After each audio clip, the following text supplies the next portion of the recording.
Hola, ¿qué tal? Bienvenidos a una nueva edición aquí en El Círculo. Hoy vamos a platicar pues, de temas que de pronto no nos gusta reconocer mucho, que están ahí, que tienen que ver con la violencia intrafamiliar, tienen que ver con los embarazos adolescentes, con problemáticas que venimos arrastrando y que tenemos que poner justamente en el círculo para discutirlo entre todos. Y para eso déjenme saludar a nuestras invitadas de este día. Saludo a Georgina Palma, ella es licenciada en Psicología con especialidad en atención a adolescentes. Georgina, qué gusto. Hola, ¿qué tal? Buenos días a todos. Gracias. Y también saludo a Erika Andrade, ella es psicoterapeuta emocional con especialidad también en adolescentes. ¿Qué tal, Erika? Hola, muy buenos días. Muchas gracias por invitarme. Al contrario, gracias a ustedes. Y yo quisiera empezar, Georgina, por primero por reconocer que esto existe, ¿no? Porque tenemos como un discurso muy arraigado de la familia, por ejemplo, que por supuesto, pues la familia, viva la familia y nuestras familias las queremos, pero de pronto no hay ni una sola familia, ni todas las familias son amorosas, y la familia no es necesariamente para todo el mundo el espacio de seguridad que quisiéramos que fuera o que imaginamos que de pronto es. Y yo me gustaría que empezáramos por ahí, porque además ustedes en la terapia van encontrando pues, que esto, que insisto, no es que sea falso, pero no es verdad para todo el mundo y todo el tiempo. Exactamente, es un muy buen punto de vista.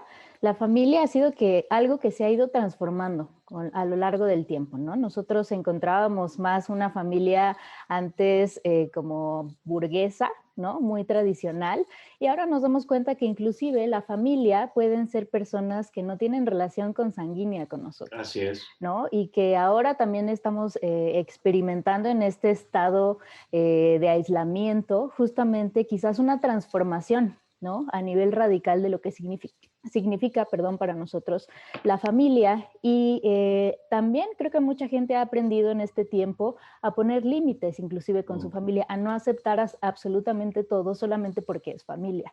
Creo que hoy en día hay un poquito más de reflexión al respecto de lo que es la familia y cómo podemos hacer un poco más saludable la dinámica o los vínculos con nuestras relaciones en general. Pero como la familia suele ser las personas con las que más nos relacionamos a nivel íntimo, bueno, he ahí también la problemática. Nos cuesta mucho trabajo poner límites saludables, ¿no? Decir que no, expresar nuestras necesidades, inclusive aunque seamos muy distintos, ¿no? A veces como que nos silenciamos un poquito y esto con el tiempo pues tiene consecuencias. De acuerdo. Y yo quisiera empezar de estas consecuencias, Erika, por poner en la mesa uno de los temas, que es el de la violencia intrafamiliar, que no es un tema además nuevo, pero que lo hemos platicado aquí con diferentes especialistas, que el tema de la pandemia, por ejemplo, ha recrudecido, y lo ha recrudecido porque hemos visto cómo el contexto hoy es más complicado, el contexto económico, el contexto de la falta de espacios afuera, ¿no? Como decía alguien, la sana distancia afuera se perdió la sana distancia adentro, ¿no? Porque de pronto, pues a lo mejor quien tenía una dinámica de trabajo y una dinámica de escuela y una dinámica de vida fuera de casa, todo se volvió de pronto estas paredes. Pero insisto, esto lo único que vino fue a evidenciar o agudizar fenómenos que ya estaban ahí. Y yo quisiera empezar por esta primera parte con este tema, Erika, el tema de la violencia intrafamiliar, cómo se presenta, qué la detona y cómo la estás viendo tú, digamos, y cómo la has visto tú a lo largo de tu ejercicio profesional. Ok, pues mira, efectivamente, ahorita el encierro, la pandemia, todo esto ha tenido muchísima significancia en la adolescencia. ¿Por qué? La adolescencia es la transición de niño a adulto. Es el espacio que tenemos en vida para podernos preparar, para socializar, para encontrar nuestra identidad, para trabajar con nuestros pares, ¿no? Y poder encontrar el sentido de nuestras vidas en un futuro. Entonces, este pedazo de preparación, porque eso es lo que es la adolescencia, duele. ¿Por qué? Nos duele crecer, nos duelen los huesos, cambios de carácter, de ánimo, incontrolables, porque es algo que como todo cambio, ¿no? Genera en el cuerpo. Ahora, estamos en una edad vulnerable, ¿por qué? Estos cambios no los controlo, ahorita no estoy socializando, ahorita tengo que estar en casa. Sí tenía mis figuras de poder, mis figuras estables, mis castillos que me formaron, ¿no? Pero los estoy conociendo en otro ámbito. ¿Por qué? Porque también ellos están pasando una transición tremenda. Oye, decía Erika el otro día a una persona, es como la peor pesadilla de un adolescente estar en una casa encerrado con sus padres, ¿no? Claro, claro, porque no tenemos la oportunidad de poder ver o atender las necesidades de nuestros cambios. Tenemos que estar ahí y desafortunadamente nadie estaba preparado para este cambio. Entonces lo están viviendo. Obviamente eso también ha generado muchísima violencia, tanto del adolescente hacia sus familiares. ¿Por qué? Porque se irritan con facilidad. ¿Por qué? Porque no entienden sus mismos cambios, ¿no? Entonces esto les está haciendo esta parte. Y luego le adjuntamos que los padres están viviendo este cambio también, este encierro, que también tienen que adaptarse, pues no es una combinación muy linda que digamos, ¿no? Entonces, ha generado muchísima más violencia. ¿Por qué? Porque hay irritabilidad de los dos lados, porque no hay un entendimiento de la situación real. Entonces, si de por sí la transición de la adolescencia es difícil, imagínense ahorita en el encierro, De ¿no? acuerdo. Entonces, esta parte se ha detonado, pues, cuestiones un poquito más fuertes en la adolescencia, ¿no? Que nos ha llevado a casos muy fuertes como intentos de suicidio, ¿no? Como ganas de salir corriendo de casa, ¿no? ¿Y cómo huyen? Pues buscando una salida fácil. Y por eso también caemos mucho, a lo mejor un poco más en embarazos no deseados. Claro, que de eso platicaremos un poquito más adelante. Yo quisiera conocer tu perspectiva, Georgina, sobre esto que estaba apuntando Erika, en el entendido, y lo sé, que lo decimos con plena conciencia, de que ni todas las convivencias con adolescentes terminan siendo los extremos, ni tienen que ir a violencia, ni tienen que, pero que hay un segmento donde, y me gustaría que nos ayudaras a entender eso, qué condiciones son relevantes para que lo que de por sí ya es una transición complicada, se termina convirtiendo en fenómenos como el de violencia intrafamiliar. Sí, justamente, bueno, la adolescencia es una etapa que complica muchísimo esta situación actual, pero también hay muchas cosas que hoy vemos en día que están pasando en casa y justamente cuando hay violencia intrafamiliar y hay una persona, por así decirlo, abusadora, tiene un tipo de perfil. Nosotros pensamos generalmente que es una persona muy segura, ¿no? Porque es muy dominante, probablemente, pero la verdad los estudios nos dicen que es todo lo contrario, que es una persona con una baja autoestima, ¿no? Precisamente por eso la intención de dominar, ¿no? Muchas veces a los demás para sentirse mejor consigo mismo, ¿no? Y también vemos mucho el abuso de sustancias, por ejemplo, las figuras que pues tienen niveles de alcoholismo altos, ¿no? También son las personas que justamente podrían estar ejerciendo violencia en casa y esto como, ¿qué tipo de consecuencias tiene? Perdón, pues precisamente como dice Erika, cuando un adolescente está pasando por este proceso, de por sí ya es muy, muy difícil y un niño también, y una mujer es población vulnerable también, ¿no? En casa en estos momentos y eso es algo que vemos a la alza. ¿Qué estará pasando en casa y qué cosas están destapando en este momento? Pues que justamente nosotros estamos conviviendo muchas veces con el agresor y esto puede tener consecuencias psicológicas importantísimas, desde también baja autoestima como hasta un estado depresivo constante y también podría llegar justamente a lo que dice Erika, a un suicidio adolescente. Y estas precisamente son las cosas que en casa podríamos evitar. ¿Cómo podríamos evitarlas? Justamente notar, nosotros tenemos ya bien definido lo que es el violentómetro, ¿no? Nosotros podemos saber si estamos sufriendo algún tipo de violencia, ubicarnos en qué tipo de nivel estamos. A ver, vale la pena detenernos en esto que estás apuntando, Georgina, porque además me parece central esta idea, que la violencia no es ni una ni espontánea, ¿no? Es decir, no es de pronto, estábamos todos perfectos aquí, todo el mundo respetaba a todo el mundo y un día nos volvimos violentos, pues eso no sucede. Y tiene estas manifestaciones diversas y tiene manifestaciones de escala. Entonces, me encanta esto y vale la pena detenernos en esto que estás apuntando, de cuáles serían esos escalones en términos de la violencia, ¿cómo le llamaste? ¿El violentómetro? Sí. De hecho, lo podemos encontrar en las páginas del gobierno de la Ciudad de México. Ok, a ver, entonces cuéntanos, por ejemplo, ¿cuáles serían estos grados? Y luego platicaremos también contigo y con Eric esta parte de qué ir haciendo para desmontar cuando damos un pasito para adelante, cómo damos pasitos para atrás. Pero nada más como esta escalera, esta gradación, digamos, ¿cómo la tendríamos que entender? Sí, bueno, nosotros manejamos el violentómetro desde grados, de hecho, hasta tiene colores, ¿no? Justamente desde lo más inocente que nosotros podemos a veces hasta normalizar, que es como un tipo de broma, ¿no? Bromas hirientes hacia los demás o burlarnos hacia los demás. También podría ser un grado menor, pero también sería parte de la violencia. La violencia se puede medir, pasaría por ahí, por este tipo de bromas, después se nos iría escalando cada vez más a un tipo de chantaje, a mentiras, a ley del hielo. No sé si muchas veces ustedes también han experimentado esto. Bueno, pues no es normal y ya está cayendo justamente en parámetros violentos.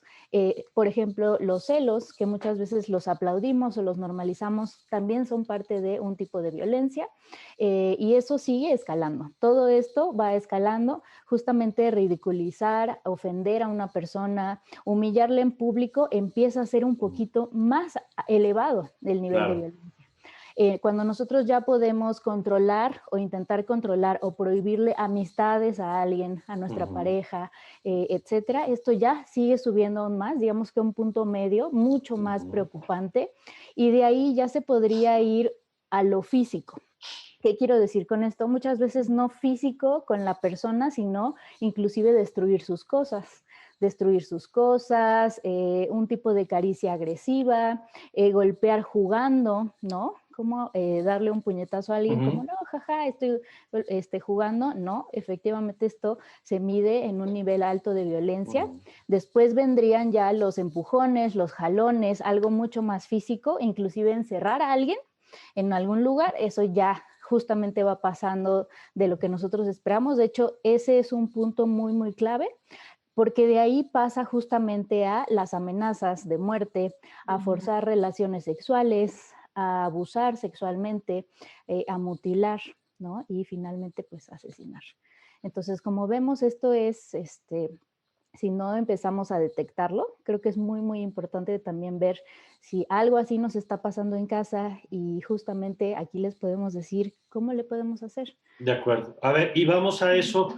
Yo quisiera un poquito más adelante regresar sobre el tema del suicidio y las señales a las que tendríamos que estar atentos. Pero por lo pronto, Erika, en esto que nos acaba de compartir Georgina, ¿cuáles serían, si esas son como las escalones hacia arriba, cuáles serían las formas de ir desescalando estas prácticas? Es decir, cómo, porque de pronto el problema, y ahorita lo decía Georgina con mucha claridad, es que parte de esta violencia está muy normalizada, ¿no? Hace poco tuvimos un programa aquí de violencia infantil y decíamos cómo la nalgada, el golpe, sigue estando, a pesar de que llevamos años diciendo que esa no es la forma de corregir, que daña la autoestima y que las autoestimas débiles los hacen más vulnerables frente a fenómenos como el abuso infantil, en fin, siguen arraigadas, ¿no? Ahorita decía Georgina, en la dinámica de pareja, todas estas malas prácticas, desde los celos, el control, Claro. la supervisión, como si fuera... Entonces, ¿cómo vamos desmontando estas cosas, Erika? Sobre todo aquellas que no vemos como malas, ¿no? Y que tenemos como más normalizadas. Pues justamente conociéndote como persona y conociendo realmente qué es lo que quieres para tu vida. Es difícil, la mayoría de la gente no lo hace, no lo tiene en cuenta, pero si tú te conoces, si tú conoces lo que quieres, a dónde vas, conoces a tu pareja y demás, empiezas a poner ciertos límites. Respeto, con los niños, desde que tú le enseñas de que esta parte te puede dañar, no es una prohibición, es es conocimiento para el niño, conocimiento para el adolescente, para tu pareja, ¿no? Esto me gusta, esto no me gusta, esos son límites, límites iniciales de respeto. Desde que nosotros estamos educando, formando a una personita, podemos empezar a fincar esos escalones. En la adolescencia, Es otra oportunidad que tenemos. Vamos a enseñarle al adolescente que tiene derechos, de que también Claro. debemos respetarlos como adultos. Oye, que me parece muy importante esto que dice ahora Erika, porque Ujú. eh, primero tenemos esta idea como de la persona que no es tan persona, ¿no? O sea, el niño que no es persona, Claro. sino, pues cuando evidentemente lo es, pero luego pasa también con el joven o el adolescente esta idea donde tenemos esta tensión entre la necesidad de establecer límites que son necesarios, que le dan estructura, que le dan orden, que le dan, Claro. porque ya lo hemos visto y aprendido que la idea de que no haya límites termina siendo terriblemente perjudicial para él o el adolescente, pero la Ujú. necesidad de establecer estas bases de respeto bajo la premisa de que lo que pase ahí, pues va a tener un peso clave en lo que pase en la vida futura de esa persona, ¿no? Sí, y en cualquier etapa hay que respetarle, pues todos tenemos emociones. También ellos tienen derecho a estar enojados, un Ujú, bebé, un niño, claro. en la etapa en la que esté, ya sea Ujú, chiquitito, cuando está aprendiendo a control de esfínteres, ujú, cuando, o sea, tienen sus momentos, sus tiempos, hay que detectarlos, hay que conocerlos, hay que documentarnos. claro. Tienen derechos, debemos de respetar situaciones, enseñarlos a reconocer que están molestos en este momento, que también ellos sienten, así como nosotros los Ujú, adultos, pero nosotros ya nos expresamos o nosotros creemos como que ya tenemos como pues el control de algo, ellos también lo tienen, ellos ujú, también tienen derecho a sentir, hoy estoy de malas, hoy estoy ujú, cansado, hoy estoy enojado, pero ayudarlos a reconocer esta parte y establecer límites junto con ellos también es bien importante. de ¿Por qué? acuerdo. Porque, porque voy a comer forzosamente algo que realmente no me gusta. Ujú, ¿Por qué no puedo elegir sanamente junto con mi hijo lo que quiere comer? ujú, ¿Cómo se puede él expresar de una manera en la que haya límite, pero también haya un entendimiento? de Eso es el acuerdo. respeto. Yo creo que Y eso lo esa, debemos de trabajar. de acuerdo. Vamos a hacer una pausa, vamos a regresar con estos temas. Vamos a regresar con esto que planteaban ya el tema de los suicidios, que también es un riesgo que hay que se habla poco, pero hay que poner en la mesa. Vamos a platicar el tema de los embarazos adolescentes, que también es una realidad en nuestro país muy grave, a la que se le han dedicado muy pocos recursos públicos y por eso celebro que hoy en este espacio de un medio público podamos hablar de estas cosas también. En fin, de esto platicamos, si les parece, regresando a la pausa. Esto es En el Círculo y nosotros ya volvemos.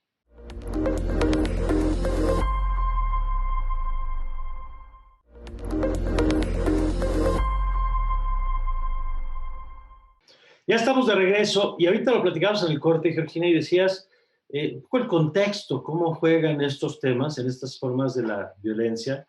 Y me gustaría que si nos pudieras retomar esto para platicarlo también con tus amigos del auditorio. Sí, claro que sí. Justo estábamos hablando de, bueno, entender un poquito la violencia a distintos niveles. Ujú, Justamente hay una perspectiva social o de contexto, ¿no? Donde nosotros, esta expresión de conductas de conductas violentas, perdón, se ujú, transmiten de generación a generación y Ujú. hasta que se normalizan justamente, ¿no? Entonces nosotros estamos reproduciendo ciegamente, ¿no? Sin ningún tipo de reflexión si esto es algo que realmente nos está dañando o nos está haciendo saludable. Realmente no hay una reflexión al respecto, ya que está tan normalizado que no lo podemos ver al y nivel. esto que apuntabas, adolescentes que son víctimas de violencia, o incluso decías que son testigos de la violencia, que me parece importante incluso esa dimensión. Exacto. Los testigos y víctimas de violencia son los que presentan justamente, este patrón, ¿no? Que se puede repetir en el futuro. Ejemplo, en una casa donde hay un padre muy violento y el chico sufre desde pequeño esta violencia, pues va a ser mucho más propenso a él volverse un violentador, Ujú, ¿no? Ya en la edad adulta y cuando tenga su familia. Estos son estudios ya muy relacionados y muy conocidos. Nosotros sabemos que esto puede ser, la gente que sufre violencia o es testigo de violencia, pues tiene propensión mayor a otras personas que no la sufren, no la experimentan y ni siquiera son testigos. También está la perspectiva psicológica. Esto quiere decir que Los padres que más maltratan son los padres que yo ya había dicho que tienen baja autoestima, pero también antecedentes de maltrato, ¿no? Justamente ahí se sumarían dos cosas y ahora vemos que los papás están muy frustrados y muy deprimidos. Esto aumenta aún más y por eso tenemos estas tasas Por altísimas. este contexto que estamos Exacto. viviendo. De justo el contexto en el que estamos viviendo, pues hay mucha tensión, hay mucha depresión, hay mucho estrés y los papás que no manejan bien la frustración, que tienen baja tolerancia a la frustración y que generalmente se relaciona con la bebida, entonces hace que esta violencia suba. Pero lo que les estaba comentando en el corte es que no solamente depende del contexto y de la perspectiva psicológica, también depende de lo biológico. Hay algunas lesiones en el cerebro, en un lugar en específico que se llama sistema límbico, que es justamente donde se regulan todas nuestras emociones. Si hay alguna lesión ahí, es muy probable que esta persona también pueda ser una persona que tiende a la agresión o a la violencia. También en lóbulos frontales y algunas anormalidades con la serotonina. Esto puede predisponer. Quiere decir que depende de muchas cosas, cómo lleve su vida esta persona, va a ser agresiva o no. Entonces, pero el componente está ahí. Claro. Ahora, yo quisiera nada más, antes de seguir con eso, Erika, que nos ayudes a recordar y a reforzar un mensaje que creo que siempre es importante en estos temas. Y es que lo que uno vive en la infancia o lo que uno vive en la adolescencia no necesariamente va a determinar lo que va a vivir en la vida adulta. Y este es como el segmento casi de vaya usted a terapia y de decir que si hay posibilidad de que una persona que ha experimentado ciertas circunstancias con trabajo adecuado, con acompañamiento profesional adecuado, puede aprender a hacer las cosas de maneras diferentes de como las vivió. Que creo que sí es importante, nada más para que nadie diga, como a mí me maltrataron, ya voy a ser maltratador, y para que alguien diga, como a mí me maltrataron, yo ya no tengo otro destino más que esto, porque claro, lo que está diciendo Georgina tiene toda la razón, los estudios ahí están, familias violentas generan sociedades violentas, ¿no? Y eso es parte de la tragedia que vivimos en este país. Dicho eso, también es importante señalar que sí hay maneras de romper estos círculos. Claro, claro que sí hay manera, sí hay esta predisposición psíquica, podríamos decirlo, por la preparación infantil que hubo, ¿no? Claro. Desde cómo le dimos el pecho al bebé, ¿no? La mamila, cómo fue pasando las etapas importantes, ¿no? Sin embargo, cuando una persona quiere realmente atenderse, puede cambiar totalmente su vida.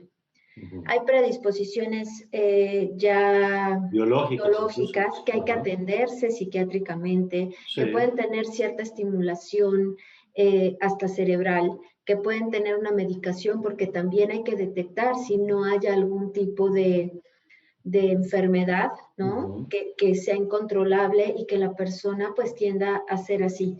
Pero alguien que se atiende es alguien consciente que sabe que puede cambiar. Cualquier persona que se atiende, que toma terapia, detecta exactamente dónde está el punto que tiene que trabajar para que su vida sea muchísimo más plena, para que logre regular esta a veces podríamos decir, creación de energías negativas dentro de su cuerpo, porque sí, mucha gente genera muchísima más energía y si no tiene una forma de canalizarla adecuadamente, se convierte en agresividad. Entonces, sí se puede. De que hay una forma, sí. Una debida atención terapéutica, sí. Me encanta el mensaje y ojo, sin subestimar todo lo que nos han dicho nuestras invitadas antes, pero sí justamente decir que hay opciones y que por eso es importante escuchar, decían ustedes, reconocernos, ¿no? Mirarnos al espejo con esta mirada, pero también saber leer. Yo ahí te quisiera preguntar, Georgina, decías, por ejemplo, el tema de los adolescentes, ¿no? Que estoy seguro que hay quien nos está viendo y dice, híjole, ¿cuáles son las señales que yo tendré que estar viendo? Porque además se agrega la complejidad de que el adolescente, pues por sí es bastante complicado de leer. Es decir, cuando yo distingo que un adolescente que está enojado con sus padres es un problema, y cuando hasta sería un problema que no esté enojado por sus padres, porque tiene que ver con la etapa de desarrollo, donde tiene que tomar cierta distancia, ¿no? ¿Cómo le hago para saber cuándo los estados de ánimo cambiantes son normales y cuándo los estados de ánimo cambiantes son señales de que puede haber alguna conducta ahí o un factor que me tendría que preocupar. Sí, claro. Bueno, ahora esperamos que las cosas mejoren un poquito más, pero ha sido muy difícil el contexto y muy difícil para los padres detectar, ¿no? Si los chicos están bajo cierto tipo de conflictos o ya pasa más hacia algo fuerte, ¿no? Yo sí les recomendaría mucho, tiene que ver con el autoestima y sería justamente notar, ¿no? ¿Qué percepción tienen de ellos mismos? Y aparte, si también al nivel escolar estamos observando un rendimiento más bajo de lo común, si están perdiendo, por ejemplo, las actividades que disfrutaban, son cada vez menos o las mismas actividades ya no los hacen tan felices como antes, que están presentando mucha inseguridad, inclusive un temor permanente, mucha frustración sin entender por qué. Rechazo quizás a cierto tipo de espacios de convivencia o quizás se llegan a aislar un poco más, ¿no? Eso también es muy, muy importante de notar. Y justamente se ponen demasiado agresivos o a la defensiva sin que nosotros realmente sepamos por qué o no estamos entendiendo, ¿no? Parece ya una reacción casi inmediata, ¿no? Como hola, ¿cómo estás? Y luego entran así como... Sí, Entonces, como toro, claro. exacto. Si nosotros notamos que es en algún momento y lo relacionamos con, está en exámenes finales, nosotros también tenemos que abrirnos al mundo de nuestros hijos, ¿no? ¿Por qué? Porque a veces no nos interesamos para nada por sus intereses, por lo que les gusta, por lo que están viviendo. Y eso sería también la primer parte, ¿no? Poder tener un vínculo mucho más cercano y mucho más profundo y llegar a conocernos mutuamente, pero sobre todo, si ellos están en una etapa tan difícil de transición, es súper importante que no se nos vayan a ir hacia otras cosas que no deseamos, ¿no? Como quizás un abuso de sustancias, que empiecen a hablar con gente en internet desconocida, que no sabemos qué intenciones tienen, solo porque necesitan hablar con alguien. Nos han llegado muchas personas a consulta tristemente con este tipo de casos, donde los hijos o los chicos están buscando a alguien que los escuche, ¿no? Alguien que los valide y que los acompañe en este momento. Y pueden ser las personas más desconocidas y con intenciones también bastante distorsionadas, que sabemos que se pueden aprovechar de alguien que está tan vulnerable. Yo quisiera conocer también, Erika, tu perspectiva sobre esto que nos dice la Georgina, ¿no? Estas señales, qué mirar, tanto en los casos más leves, como decía, pues de pronto de esta saturación y cansancio, mucha frustración por no ver a sus amigos, lo cual se entiende perfectamente, tú lo decías al principio, pues es una etapa donde entre pares, ¿no? Es donde vas construyendo la identidad y convivir constantemente con tus padres, pues es una dinámica distinta a la que normalmente se esperaría para esta etapa de desarrollo. Pero te pregunto, desde eso hasta las señales ya más delicadas de violencia o autoviolencia, que pudiéramos también estar ahí identificando riesgos. Ok, sí, bueno, yo quisiera empezar por decir que un adolescente que no da un síntoma de reacciones en cierto momento no es normal. Claro. El adolescente normal tiene que tener cierto conflicto con la autoridad, tiene que tener cierto gusto por una u otra cosa, o sea, tienen que estar buscando. Cuando no están en la búsqueda de su identidad. Clavados, obsesionados con sus cosas. Cuando no hay esto, ¿qué pasa? O sea, demasiada perfección. Las calificaciones no siempre son un buen síntoma. A veces pueden ser excelentes en la escuela y estar muy lastimados por dentro, ¿no? Entonces, hay señales como que, pues, tanta perfección, tanto obediencia, ¿no? No hay queja, no hay nada. Eso tampoco es sano en un adolescente. En un niño en periodo de latencia, qué padre, va muy bien. Claro. Pero en un niño en adolescencia, no. Sí o sí va a haber un momento en el que tiene que contestar, que tiene que mostrar el que él tiene un deseo que el papá no va a avalar. que el papá va a entrar en cierto conflicto con él. Eso es lo que lo está formando, eso le está haciendo también su carácter.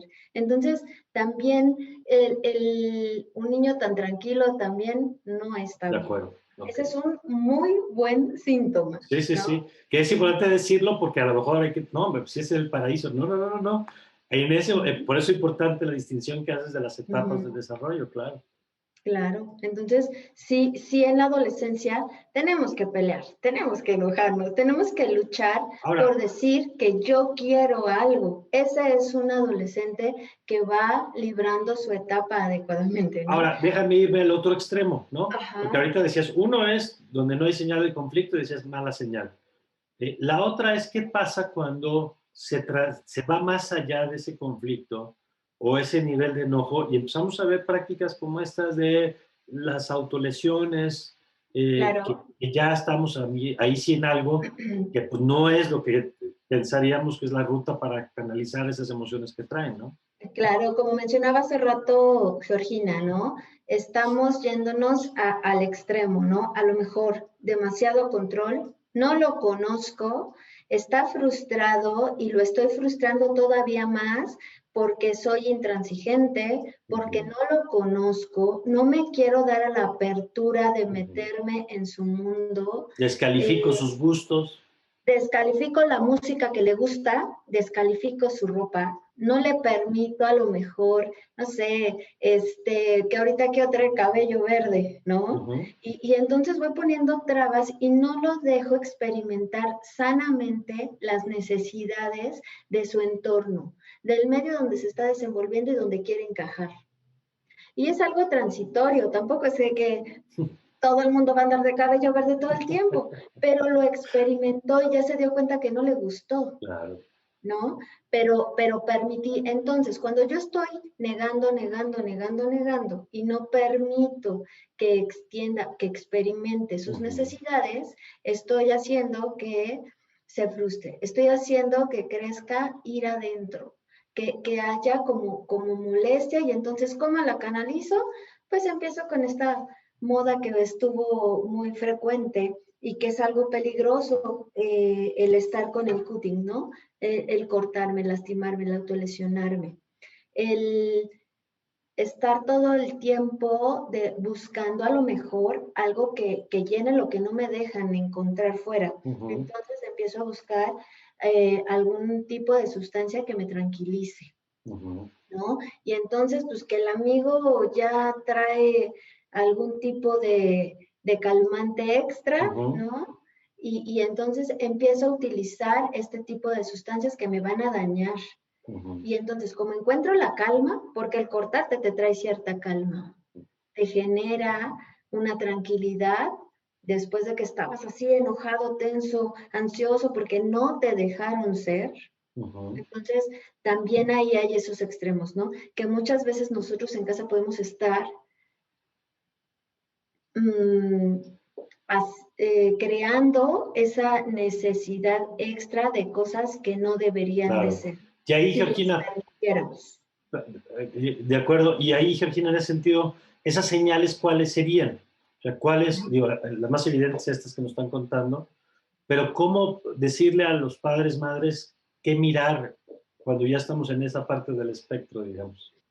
Sí, las señales de alarma serían justamente algo que ya se está yendo al extremo, inclusive en el peso, por ejemplo, aumento de peso o pérdida excesiva de peso, problemas de sueño, que realmente estemos viendo cambios radicales en su sueño, cambios drásticos en la personalidad, no solo rebeldía, ¿no? Porque justamente la adolescencia es una etapa que los chicos buscan tener su independencia, buscan tener su identificación, ¿no? O sea, ya no son niños, están haciendo su duelo por el cuerpo infantil, inclusive por sus figuras más importantes que eran sus héroes, y ahora ya todo eso es un duelo de la infancia y es muy, muy duro y es muy doloroso. Pero eso es muy distinto justamente a llegar a autolesionarse, a empezar inclusive a bromear con ideas de muerte, a faltar ya clases de forma excesiva, cuando sabemos que una vez, 2 veces, digo, no pasa nada, ¿verdad? Pero si ya es algo constante, pues ya se nos está yendo un poquito de la tangente. Inclusive que tengan o experimenten más con alcohol y drogas de una forma ya de abuso, ¿no? Porque una cosa es de repente tomarse una cerveza, están ahí sus papás, inclusive ellos como que pueden estar ahí, pero una cosa es que ya esto sea a escondidas, que encontremos más señales, ¿no? De que el chico está quizás bebiendo o consumiendo algún tipo de sustancia. Eso también es muy, muy importante porque estas son señales de alarma, ¿no? Digamos que más allá de si es adolescente o rebelde, esto es algo de importante para notarse. Inclusive los problemas de sueño es algo que yo diría que también es bastante, bastante crítico, ya que esto puede empeorar mucho, ¿no? Psíquicamente a una persona. Ok. Vamos a hacer una nueva pausa para regresar con estos temas. Acompáñenos. Es muy breve el corte y enseguida regresamos con más aquí en el Círculo de Justicia.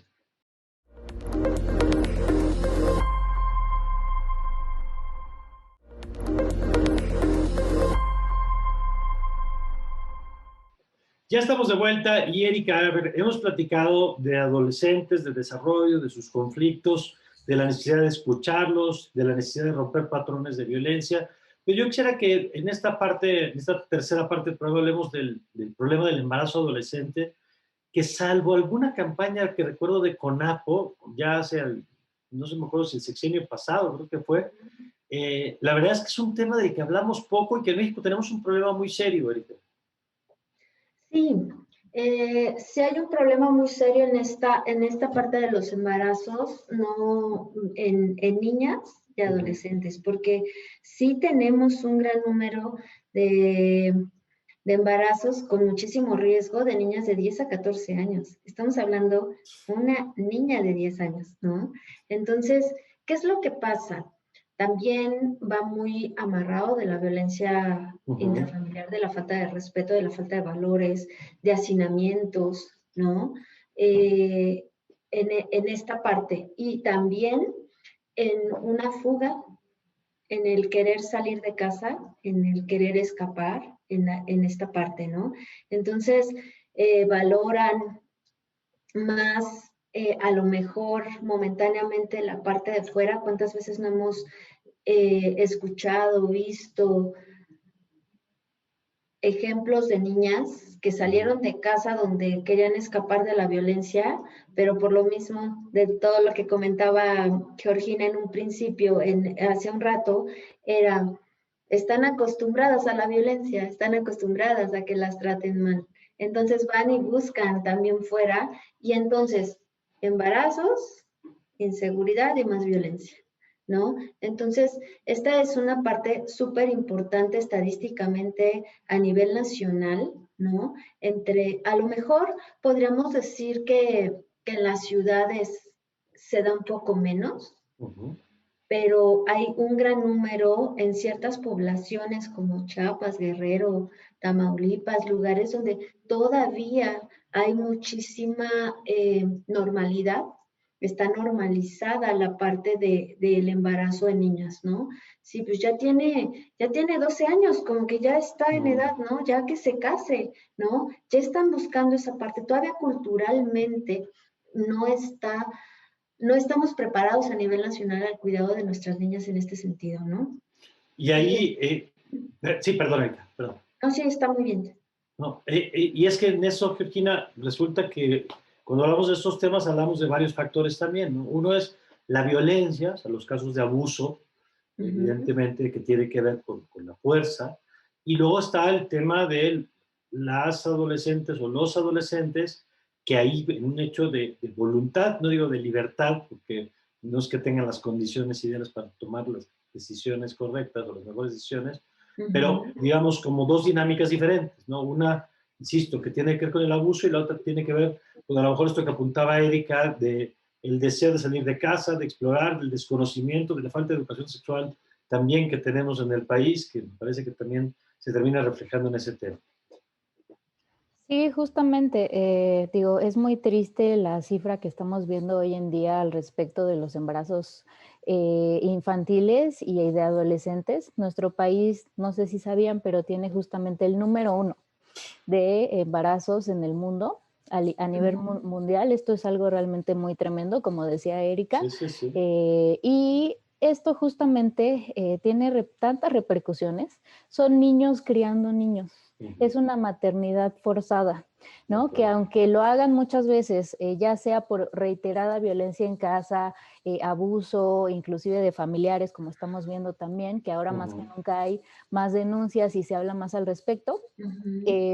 Pero también estamos viendo que es parte justamente de que es una salida fácil. Es una salida fácil, pero al final tiene más consecuencias de lo que nosotros o de lo que estos chicos pueden pensar, ¿no? Porque no están preparados ni físicamente ni psicológicamente para tener una criatura.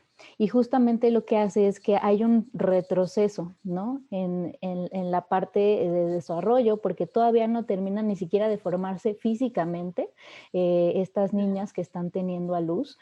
Y justamente están siendo vulneradas reiteradamente de forma abusiva y violenta, ya que se les obliga a ser madres, ¿no? Y todo esto tiene repercusiones demasiado grandes. Justamente una persona que se le obliga o que quizás cae en este tipo de circunstancia, pues es una persona con ciertas afectaciones a nivel psicológico.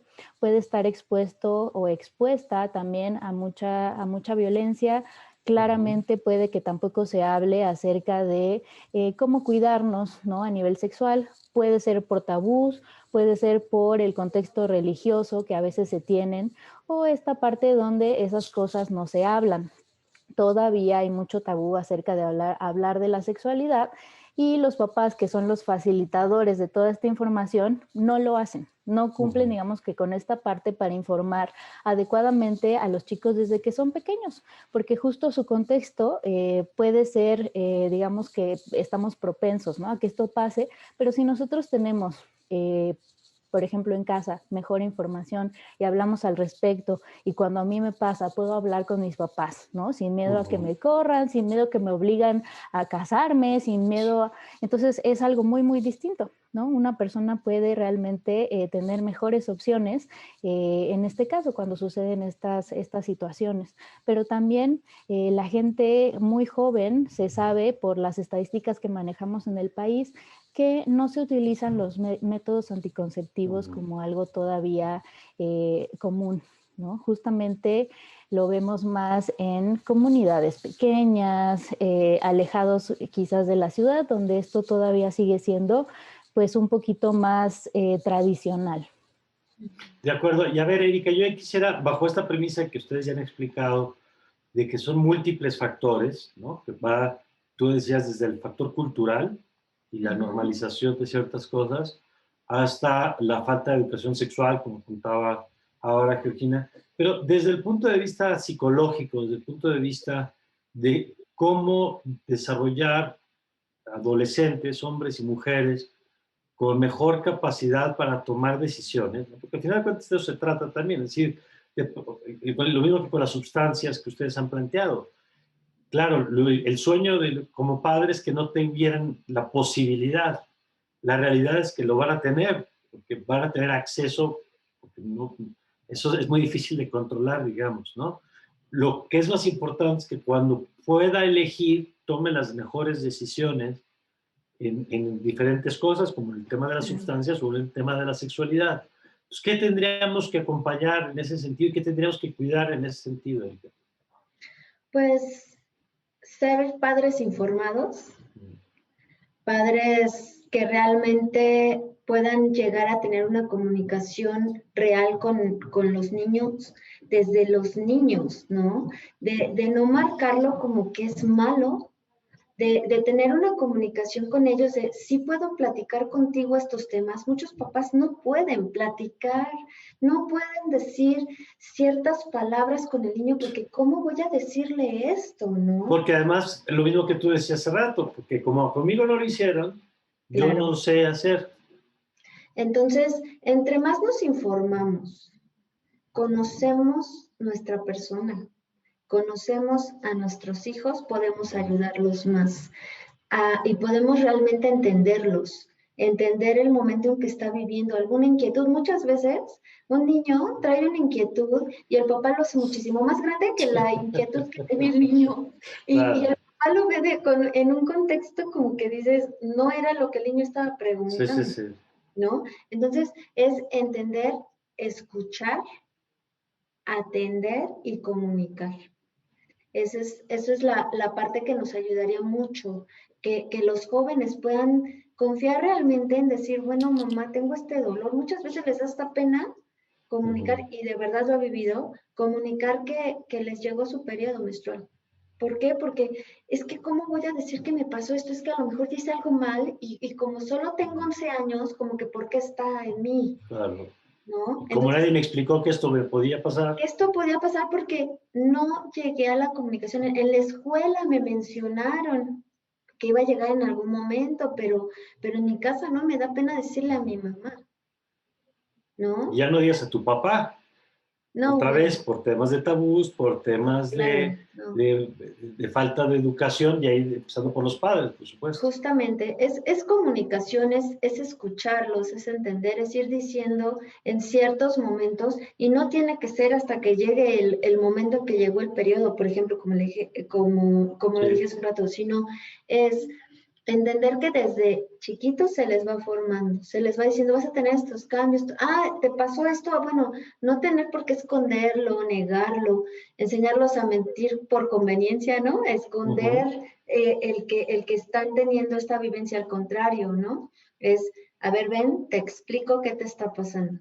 Y de esa manera, pero también hay que informarnos para explicar bien, porque si no también podemos confundir más. Entonces, ese sería como un buen consejo para los padres, ¿no? Informémonos, escuchémoslos, entendamos qué es lo que están sintiendo, que a lo mejor no es lo mismo que yo podría sentir en el momento, y entonces puedo ayudar más a mi hijo, puedo hacer que él se acerque más a mí. Georgina, ¿qué podríamos agregar a estas recomendaciones que nos comparte Erika? Creo que es súper importante lo que dijo Erika, la educación sexual, acercarnos emocionalmente hacia los hijos, pero también las habilidades de toma de decisiones. Porque justamente esta parte, Mario, tú la mencionaste y se me hace vital. ¿Y qué factores están implicados en este desarrollo de toma de decisiones? Pues tiene que ver mucho con el autoestima, también con el autoconcepto, ¿no? Y no solamente es como, ay, que mi hijo tome la mejor decisión porque sí. Pues no, realmente hay que tener un trabajo, digamos que personal, ¿no? Justamente de la automotivación, de cómo nos vemos a nosotros mismos. Nosotros sabemos que la toma de decisiones está muy ligada a cierto grado de madurez también, pero solamente podemos llegar a través de los errores, de lo que nos sale mal, ¿no? Y justamente que los papás tengan la capacidad de acompañar a sus hijos, de validar sus procesos, de validar que, por ejemplo, tener errores es una forma de aprendizaje y no lo contrario, porque quieren a veces expectativas de que saquen 10 en todo, ¿no? Este tipo de cosas sabemos que no son muy saludables tampoco, ¿no? Es justamente tener una expectativa más realista y darnos cuenta en nuestra historia cómo nosotros aprendimos, cómo nosotros llegamos a tomar mejores decisiones. Bueno, quizás fallando, ¿no? Quizás haciéndonos responsable de las consecuencias que tienen nuestras acciones. Quizás ir aún más lejos. ¿Qué intención tiene esta acción? Pero si yo no fomento esta capacidad reflexiva. Claro, autocrítica, claro. Exacto. ¿Cómo él, pero cómo él la va a desarrollar si no existe en casa? Si no ve que también los papás la hacen, porque muchas veces es la imitación, ¿no? Justamente lo que nos lleva a este tipo de acciones, pero si no la tenemos en nuestra vida, creo que es un momento importantísimo para desarrollarla en conjunto, ¿no? Inclusive evaluar, ¿no? Bueno, a ver, o sea, ¿qué es lo que queremos? No esto, bueno, ¿y qué te parece que podría ser la solución?